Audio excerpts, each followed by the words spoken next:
এই প্রেস কনফারেন্সের পর ডিবি কার্যালয়ে যাব। আমরা সেটা রোহিত করছি। এখন আমরা ডিবি কর্তৃপক্ষকে 24 ঘন্টার সময় দিচ্ছি। 24 ঘন্টার মধ্যে যদি যাদেরকে আটক করা হয়েছে ডিবি কার্যালয়ে তুলে নেওয়া হয়েছে সেটি বন্ধ করা, সেটা তাদেরকে যদি নিঃশর্ত মুক্তি না দেওয়া হয় তাহলে ডিবি কার্যালয় থেকে সামনে মানববন্ধন থেকে শুরু করে আরও কঠোরতার আন্দোলনে বাংলাদেশের নাগরিকের পক্ষ থেকে আমরা সবাই আন্দোলনে ঝাঁপিয়ে পড়ব। এটি সকলের জন্য আমি অবগতির জন্য জানাচ্ছি। এবং সরাসরি এখানে ডিবি কার্যালয়ের প্রতিনিধিরাও আছেন সম্ভবত, তাদেরকেও বলছি এটা না থাকার কথা নয়, তাদেরকেও বলছি এটা আপনার কর্তৃপক্ষকে জানিয়ে দেবেন। দু একটি কথা আমি বলতে চাচ্ছিলাম। তার মধ্যে প্রথম যে বিষয়টি সেটা হচ্ছে যে সরকার ভুলে গেছে, কর্তৃপক্ষ ভুলে গেছে যে মানুষের বাক স্বাধীনতা, মত প্রকাশের স্বাধীনতা, মানুষের অধিকার ভিত্তিক আন্দোলনের যে স্বাধীনতা, বৈষম্য বিরোধী আন্দোলনের যে স্বাধীনতা, সেটি সাংবিধানিক অধিকার, এটি কোনো অপরাধ নয়। এটা ভুলে গিয়ে এটাকে অপরাধ হিসেবে বিবেচনা করে রাজনৈতিক সুবিধা অর্জনের জন্যই হোক, যেই কারণেই হোক, প্রতিপক্ষকে ঘায়েল করার জন্যই হোক, যেই কারণেই হোক, তারা কিন্তু দমন নিপীড়নের পথ অনুসরণ করেছে। এবং এই পথে তারা সমস্ত রাষ্ট্রীয় প্রতিষ্ঠানগুলোকে, যাদের উপর অর্পিত দায়িত্ব আইনের রক্ষকের, তাদেরকে আইনের ভক্ষকে রূপান্তরিত করার সুযোগ করে দিয়েছে। বিশ্বের যে কোনো প্রান্তে বসে সবচেয়ে কম মূল্যে বিমানের টিকিট বুকিং দিন, আকর্ষণীয় পুরস্কার বুঝে নিন। বাংলাদেশেই প্রথম আমরাই দিচ্ছি আগে বিমানের টিকিট, তারপর পেমেন্ট। এতে করে আপনি প্রতারিত হওয়ার কোনো সুযোগ নেই। বিমানের টিকিট বুকিং দিতে ইমো, হোয়াটসঅ্যাপ বা সরাসরি কল করে যোগাযোগ করুন 01820407210 নাম্বারে। দ্য ট্রাভেলস ফেয়ার, লাইসেন্স নং 0015474।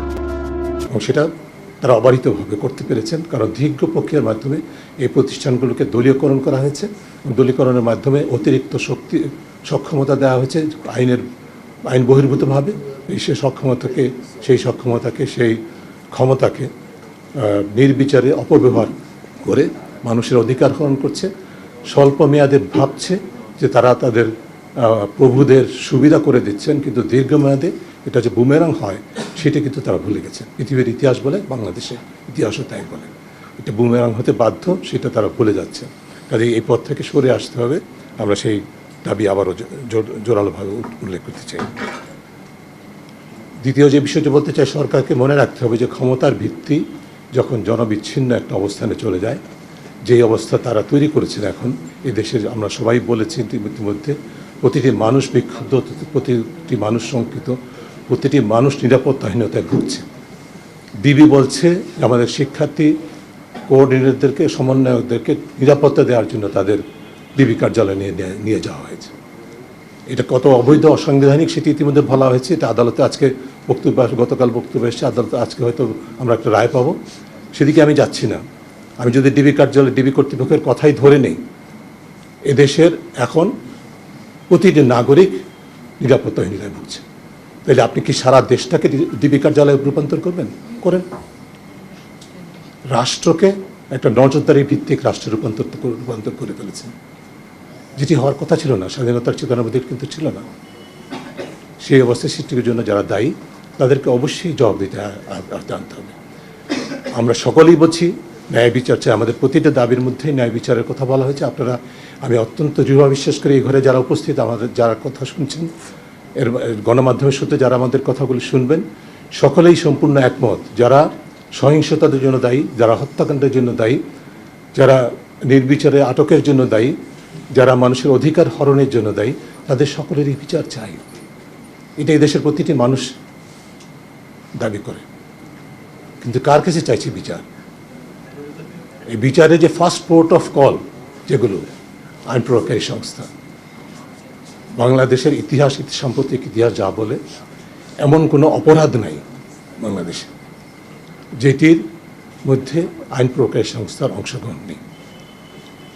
রাস্তাঘাটে, পথে ঘাটে, কার্যালয়ে, প্রতিষ্ঠানের ভিতরে ঘুষ লেনদেনের থেকে শুরু করে, ঘুষ আদায়ের থেকে শুরু করে, পুকুরচুরি থেকে শুরু করে, দুর্নীতি, অনিয়ম, ক্ষমতার ব্যবহার থেকে শুরু করে, মানুষের অধিকার হরণ, অপরাধীর পাশে দাঁড়ানো, অপরাধের শিকার যারা তাদেরকে অতিরিক্ত নিরাপত্তাহীনতার মধ্যে ঠেলে দেওয়া থেকে শুরু করে সরাসরি প্রত্যক্ষভাবে খুনের সাথে জড়িত আইন প্রয়োগকারী সংস্থা বাংলাদেশে।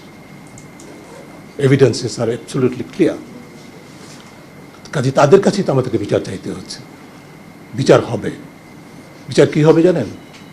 বিচার হবে, কদিন পরে শুনবো যে একটা তালিকা বের হবে, প্রকাশিত হবে, অমুক অমুক কর্মকর্তাকে পুরস্কৃত করা হয়েছে, এবং ব্রেকেট হবে শিক্ষার্থী আন্দোলন দমনের, সাফল্যের সাথে দমনের কারণে শুদ্ধাচার পুরস্কার দেওয়া হবে, যেরকম প্রাক্তন র্যাব প্রধান, পুলিশ প্রধানকে দেওয়া হয়েছিল, যিনি এখন পালিয়ে গেছেন, অপরাধ স্বীকার করে পালিয়ে গেছেন।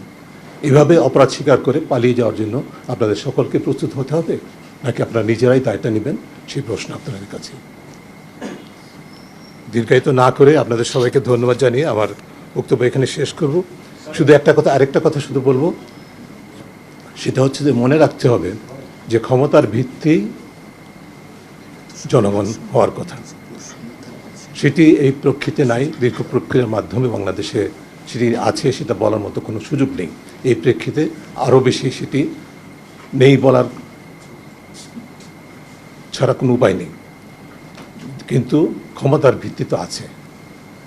যে ভিত্তিগুলো ক্ষমতার ভিত্তি হিসাবে আছে, সেগুলো যত বেশি অনৈতিকতা এবং দুর্নীতি, অনিয়ম, ক্ষমতার অপব্যবহার দ্বারা নিজেদেরকে শুদ্ধাচার বহির্ভূত করবে, তত বেশি সেগুলো ভঙ্গুর হবে এবং সেই ক্ষমতা ধসে পড়তে বাধ্য। যারা ক্ষমতায় ধরে রাখে, যারা ক্ষমতায় প্রেরণ করে, যারা ক্ষমতায় ধরে রাখেন, তারাই কিন্তু চূড়ান্ত বিবেচনায়, সেটি গণতান্ত্রিক প্রক্রিয়াই হোক, অগণতান্ত্রিক প্রক্রিয়াই হোক, তারাই কিন্তু ক্ষমতার থেকে অপসারণ করে। এই জিনিসটা মনে রাখতে